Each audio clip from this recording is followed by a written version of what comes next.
The government has announced that it's going to place a Sengol in the parliament near the speaker's podium, and I have been smiling like a paglet ever since then. What is a Sengol? What it stands for? What kind of value it had in the Tamil culture? But why are the people, including the Tamil people, are criticizing it so much? Is it really a symbol of monarchy? And is it okay to keep a symbol of Hinduism in the parliament? Sengol is basically a wand held in the hand by the king as a symbol of power. It was very prevalent in many cultures around the world like Egypt, Mesopotamia, Greek, Roman and so on. But how Tamil culture differs from the rest of the world and gives an entirely new meaning to the symbol. Semmai plus Kol became Sengol. Here Semmai means fairness and impartiality and Kol means a wand or stick. So in Tamil culture, Sengol doesn't represent authority or domination. It stands for justice and ethical administration. And most of the people think only Chola dynasty had this practice. But that's not at all true. Almost all the Tamil kingdoms followed this practice. In fact, the most famous story which strongly portrayed the value of Sengol back then is from the Pandya dynasty.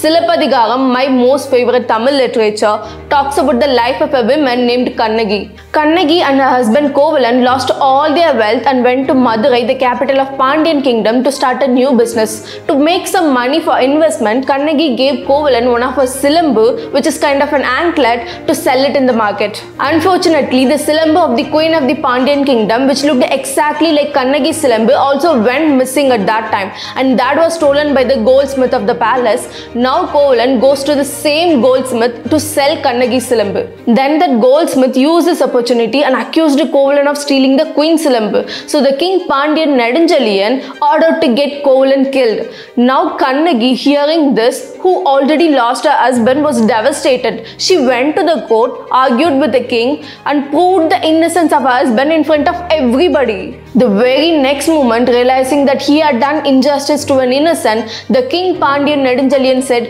"Yano Arasan, Yane Kalvan," which means, "Am I the king? No, I am the thief." He said that, fell down and gave up his life. And Ilango Vadikal, the author of Silappatikaram, says, "Valvinai valitha kolai mannavan selluyi nimittu Sengol akiyadu," which can be roughly translated to, the Sengol got bent because the king did injustice with the influence of his past karma, but he made the Sengol stand straight again by giving up his life. And from this story, we can see that the Sengol was valued above the life of the king.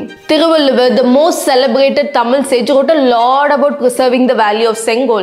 For example, Velendru Venji Tharuvadu Mannavan Koladuvum Kodadiyanen, which means it's not the sword that gets victory for a king, it's the Sengol, which indirectly means an ethical administration will give an actual victory for a king. Andana Nukum Arathirkum Adiyai Nirpadu Mannavan Kol, which can be roughly translated to, if the Sengol or the ethical administration is not in the right place, the people of the kingdom will stop believing in the Vedas and the Dharma. And I can't really say how much it makes me feel happy to know that the practice of my culture is being represented in the parliament. And if you look at the history of this particular Sengol that is going to be placed in the parliament, it's more than interesting. This is a 5 feet length wand made of silver with gold coating, and it features an intricately carved Nandi at the top, and we all know what a Nandi is, the sacred bull of Lord Shiva. During the independence time, our former Prime Minister Jawaharlal Nehru wanted to make a symbolic gesture of the power transfer. When he was discussing this with Rajaji, a leader from Tamil Nadu, he suggested the ancient Tamil practice of handing over the Sengol to the king during the coronation ceremony. Nehru also agreed that the transition of power from Mountbatten can be done through a Sengol. But there is a catch here. Traditionally, the Sengol will be handed over to the king by a high priest in the kingdom. So Rajaji, to get the Sengol done, approached Tiruvadurai Adinam, a prominent spiritual institution in Tamil Nadu. So Adina Karta, or the high priest, assigned the work to a famous jeweler in Chennai named Ummidi Bangaru Chetty. Then a group of priests from the Adinam with the Sengol were taken to Delhi via a private jet. On August 14, 1947, around 10:30 at Nehru's house, the priest had handed over the Sengol to Nehruji as a symbol of power transfer. During that time, 11 poems were sung from a Tamil literature, Kolaru Padigam, and Nadaswaram music was performed.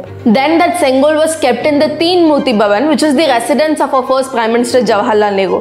Now I really appreciate the government's effort of placing the Sengol in the parliament where I think it rightfully deserves to be. But it's really unfortunate to see that a lot of people, including Tamil people, are standing against this move without even understanding the value and cultural background of it. People are saying that a Sengol is a symbol of monarchy, not democracy. But this definition of Sengol is completely a Western idea. In Tamil culture, Sengol is a symbol of honest and impartial administration, and it's valued more than the life of the king. The ruler has to protect the reputation of the Sengol even if it means to give up his life. I don't think there can be any other greater symbol than a Sengol, which will stand as a reminder for the leaders to keep the well-being of people over their own. And one more criticism is the Sengol has a Nandi in it, which is a symbol of Hinduism. I want you to understand what you call as Hinduism is the only culture that was followed by the people of this land 1000 years back. This is our historical background, not just a religion. And I very much adore the fact that today we are standing as a secular nation with different religions. But let's not forget one thing, that being secular doesn't mean we'll have to give up on our cultural and historical background.